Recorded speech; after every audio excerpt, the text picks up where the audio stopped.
ডানা নিয়ে নানা রকম প্রশ্ন দানা বেঁধেছিল। কতটা প্রভাব পড়বে, পশ্চিমবঙ্গে তার দাপট কতটা থাকবে, নানা প্রশ্ন।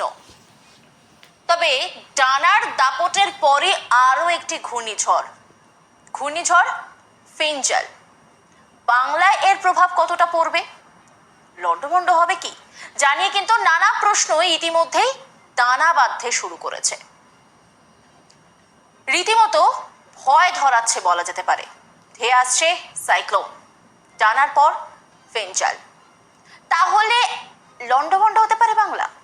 কোথায় প্রভাব পড়বে, কতটা প্রভাব পড়বে, অবস্থান কোথায় রয়েছে এই ঘূর্ণাবর্তের, তা নিয়ে কিন্তু রীতিমতো চিন্তায় আবহাওয়াবিদরা।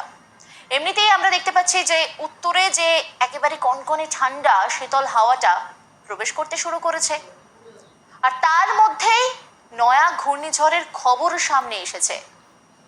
আবহাওয়া দপ্তরের সতর্কবার্তা অনুসারে দক্ষিণ আন্দামান সাগর এবং তার সংলগ্ন এলাকায় একটি ঘূর্ণাবর্ত তৈরি হচ্ছে, যা 21শে নভেম্বর অর্থাৎ বৃহস্পতিবারের মধ্যে একটি ঘূর্ণাবর্তের রূপ নেবে। পরে এই ঘূর্ণাবর্তটি পশ্চিম এবং উত্তর পশ্চিম দিকে এগিয়ে যাবে।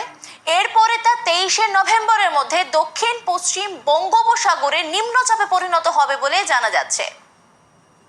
দক্ষিণ পশ্চিম বঙ্গোপসাগর, শ্রীলঙ্কা এবং ভারতের মধ্যবর্তী যে অংশে জমা হচ্ছে জলীয় বাষ্প, আর তা আগামী 48 ঘন্টায় এই জলীয় বাষ্প আরো ঘনীভূত হবে।